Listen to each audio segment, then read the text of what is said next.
que el hecho de ser público o privado, hombre, quizás el hecho de ser público, como yo también tengo la decisión sobre lo que hacen o no hacen estos centros, pues me deja más tranquilo, ¿no? Pero bueno, el que sean privados requeriría un seguimiento más activo, quizás, de un control más estricto de esas ayudas.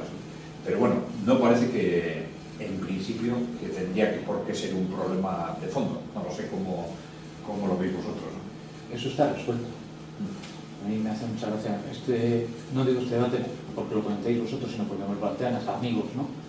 Y los colegios concertados, ¿qué pasa? La educación en este país es mixta, hay pública y hay privada concertada, bajo unos ratios, etcétera, pero luego las estadísticas se hacen de forma uniforme. Es decir, hay instrumentos, hay experiencias e incluso la sociedad tiene asumido eso, porque la otra es que diga el gobierno vasco: yo no doy ni un dinero a un colegio no público y multiplico por 3 los colegios públicos que tengo, claro, porque de alguna forma tengo que garantizar a toda la población que acceda a la educación. Entonces, aquí estamos en lo mismo.